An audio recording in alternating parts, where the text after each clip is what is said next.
Microsoft E3 2016 conference review.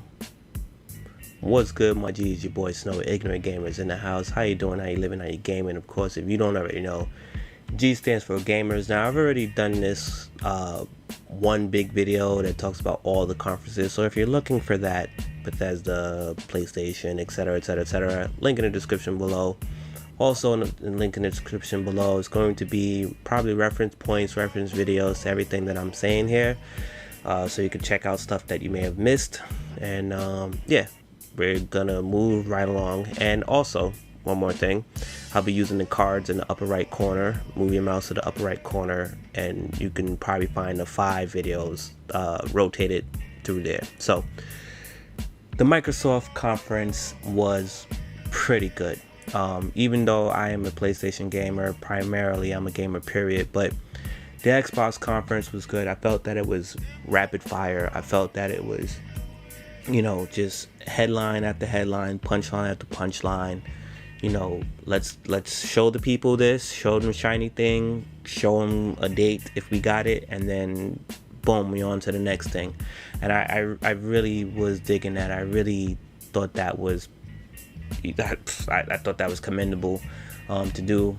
I've said in other videos that I wasn't really looking forward to this particular E3, and you know, Microsoft definitely ended up like helping out with that. So of course they started off with Gears of War 4, and let me just run down the list. Gears of War 4, Battlefield 1, Forza Horizon 3, Recore, Final Fantasy 15, something about Kill Instinct, something about The Division, Inside from the creators of Limbo, We Happy Few, Gwent, the Witcher card game, Tekken 7, Dead Rising 4, Scalebound, Sea of Thieves, State of Decay, and Halo Wars 2. Starting with Gears of War 4, that was looking pretty damn impressive. I am not that much of a Gears of War fan like some other people. I respect the series, and I gotta say that I'm looking forward to checking that out. I can't even front. I don't know when I'm gonna be able to fit that in there, but based on what I saw, that was pretty dope. I saw that that little thing that the female character did with "Let me pick you up." I seen that shit. I was just like, yo. That was pretty dope. Now, before I even get any further than that, they opened up with the Xbox One S, and that was expected because it leaked. And I know there's a lot of misconceptions about it. The controller has a Bluetooth functionality to it as well, so you are able to use it with PC stuff, if I'm not mistaken. Also, there's a port in the front, but I believe is either 2 or 3 ports in the back. And they will be creating an adapter for those who want to get it connect. So it doesn't have a connect port in the back, but you can use an adapter to make that happen. The Xbox logo in the front is actually a button. So now you have a button in the front to turn on and off. I know some people have had incidences where something might have brushed against their Xbox. This was all happening. This is the most funniest shit. I wish I saved those tweets where people would just make a mistake and turn the game off or turn it on, whatever the case may be. So 2 terabytes, and so far it looks like the system is white, just to, you know, make sure that there's no issues. And it's 40% smaller than the original console. The only other major thing to say about the new console, the S version of the console, is that the power brick is gone. So no more big disgusting power brick. I say that as I look at my power brick flashing white right now, so I hope I don't know what that's about. So anyway, back to Gears of War 4. They, you know, announced it. I think Laura was the one who did what she did with the pick me up thing. That was pretty nice. The game looked very, very, very sharp. I played the beta. I didn't post anything on it because, like I said, I'm terrible at it. But it looked like what I saw in the beta, if not a little bit better, and that's based off of the stream. So, Gears of War fans, tell me how you feeling about what you saw, if you've seen it. Now, The other thing I will say is, if you're a Killer Instinct fan and a Gears of War fan, they announced that General Ram will be in the Killer Instinct roster. Yo, say what you want, man. Killer Instinct is they're working. They are working hard, and it's unfortunate that it's being caught up in this fanboy war garbage. But man, shout out to that team that's making that happen in that franchise. And also, shameless plug for Skullgirls. Play Skullgirls. And the next thing that happened was, and I'm sorry, I gotta say it, Forza Horizon 3. The only thing that pissed me off about this was that we didn't get to see the same type of level of gameplay and introducing like they did with the second one. But it's real, it's confirmed, it's happening, it looks damn good, and I can't wait. Especially since Rockstar don't want to give me a Midnight Club. Yep, I'm subbing you guys. This one is going to be in Australia, and it looks good. I looked like the off-road, on-road, off-road stuff, the on-road stuff. It was funny because when they did the off-road stuff, I kind of felt the crew, a shot at the crew a little bit. Not a war shot at the crew, but it made me feel like, damn, the crew was supposed to kind of look like this, and it didn't visually look like it. And like a couple of my boys on Team IGZ said, they would have picked Japan, and I agree, but we didn't pick, what was that, Southern Europe, so it ended up being gorgeous anyway. So let's just give Australia a shot, and hey, we'll see. But the biggest news from that was the co-op campaign. Yeah, that I've been asking for that for a while, and I'll see if I can find some more information before I do a breakout video. But get your money ready, because September 27th is when it's coming out. So the next game was Recore. I forgot all about it. They showed us some gameplay footage. Looks amazing, so be sure to look out for that. Final Fantasy 15, I believe it is, XV, they showed some footage, and shout out to Xenoblade Chronicles, which got me interested in looking at the Final Fantasy game, because that Final Fantasy game was looking super dope. And I am not the Final Fantasy fan that plays, I watch. Shout out to my boy Knife Prophet. That game will also be available September 30th. Yo, gamers, y'all gotta make decisions, B. I gotta make some decisions. Gaming season 2016 is going to be a problem. Then they did some Battlefield 1 stuff. It was a very quick look at it because EA had their own conference, and basically EA Access owners get to play Battlefield 1 on Xbox October 18th.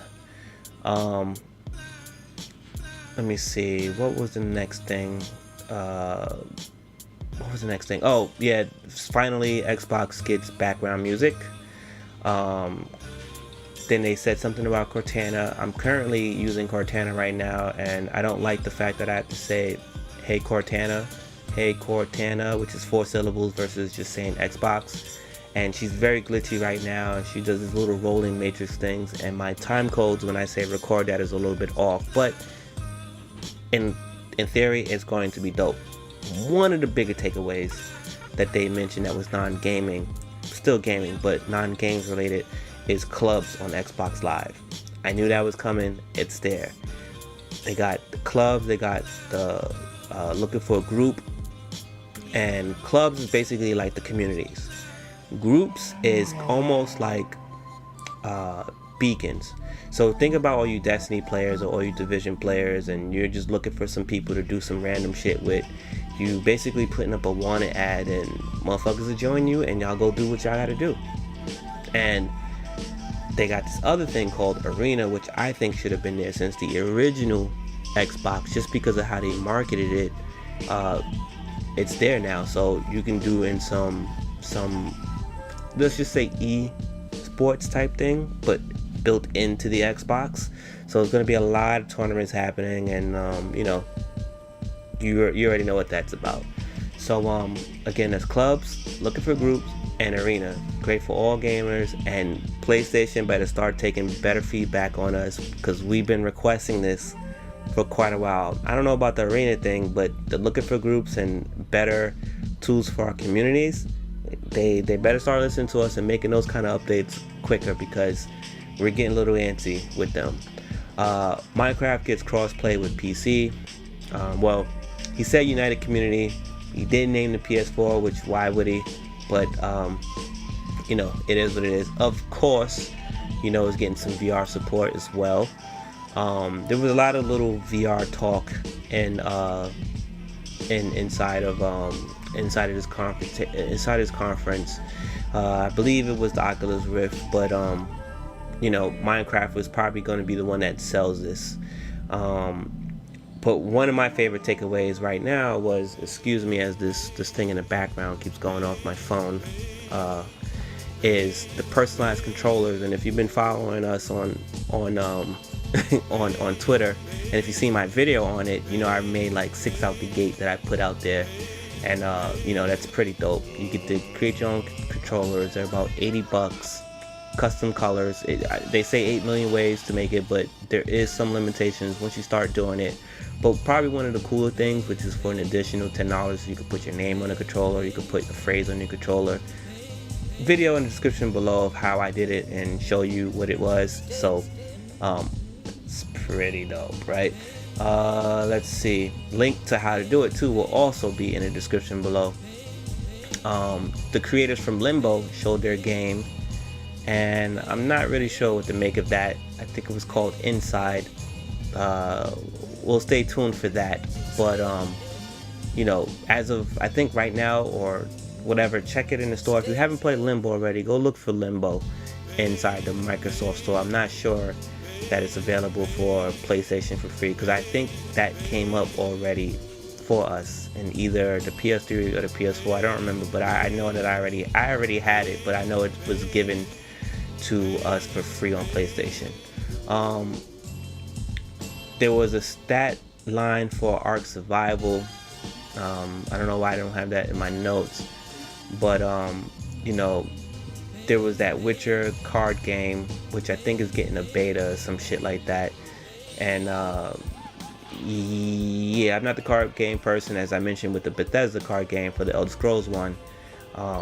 You know, that is what it is. Now, as far as, let me see, because there was some other stuff. I want to cut some corners here. Tekken 7, that was what it was. Shout out to Akuma. Dead Rising 4 looked pretty damn good. You fucking zombie players are so spoiled. You guys be getting some shit. Dead Rising 4 looks like the game that Dead Rising 3 should have been. That's not a shot. I agree. I mean, that's just how I feel. Just like I said, Forza 6 should have been what Forza 5 should have been. So Dead Rising 4 looks pretty cool anyway. But after that, it was Scalebound, which after seeing Final Fantasy 15, is kind of hard to look at Scalebound, but the game still looks amazing. It is coming along. I am interested in that little co-op play that they did. You can tell they're still working on it, but it looks damn good from about a year ago. So shout out to them for that. We will see that game in 2017. The Sea of Thieves game, which is a game from Rare, was looking pretty cool. Actually, the thing that pissed me off with the conference from this was the people that they used to show the game. I was a little annoyed by them because they were doing a lot of unnecessary overacting, which you would do for Let's Play, but I understand marketing, they had to do it, so whatever. It looked like it could be a fun game. They just looked like they were overselling it, but hey, I'd rather have them getting paid to do that than those terrible actors that usually do it. But then again, I also know SAG actors, so I feel a little conflicted in saying that. So shout out to the YouTubers, shout out to my SAG after actors. State of Decay 2. Wester Ruler and Jerry James. I know my people's they're excited for that one. Me, I don't care, but that one looked to be a lot better than the first State of Decay. There was a little moment, I gotta say this, there was a little moment that there was some snow dropping on the crowd. I think it was after Scalebound or before Scalebound, I'm not sure, but you know, everyone who was there, I just came on you. I just want to put that out there. It has nothing to do with this video. Feel free to thumbs down it because I said that, but you know, you now carry my kids. So anyway, the final thing was Halo Wars 2. I only know one ass person that plays that game. His name is Dynamite, Black Dynamite. I know he's happy, and the beta's going on right now. Go look for the beta. Go look for the beta. Go look for the beta. So, after all of that, they close out with saying something about the Scorpio.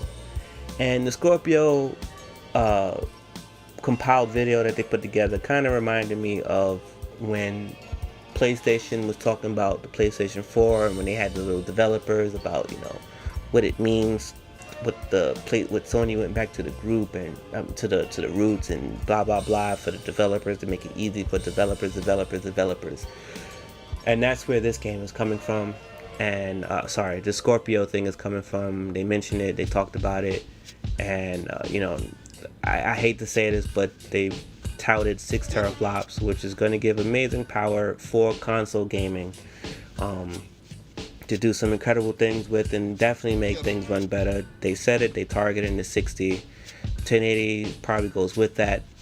Yeah, I know my stance on it. I don't care about 1080. I care about the frames, but I don't care about 1080. But it is what it is. I'm gonna do a separate video where I talk about the Scorpio and all that shit. But they didn't put a date on it. It almost seems a little bit redundant to announcing the 1S. I know who the 1S is for, but it's what they did say was they're not having you replace your console,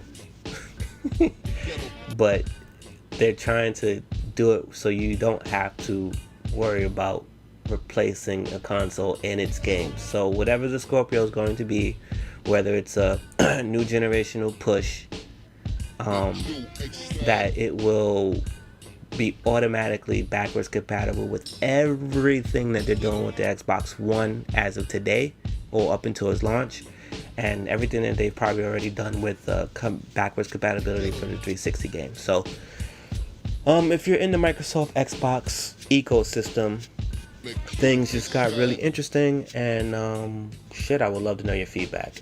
Other than that, I think these guys did a very rapid fire, impressive conference for all gamers, not just Microsoft gamers. So that's all I got on that. Share your thoughts with me, and of course, check the description. There's a lot of shit in there, and see you in the next video. Peace.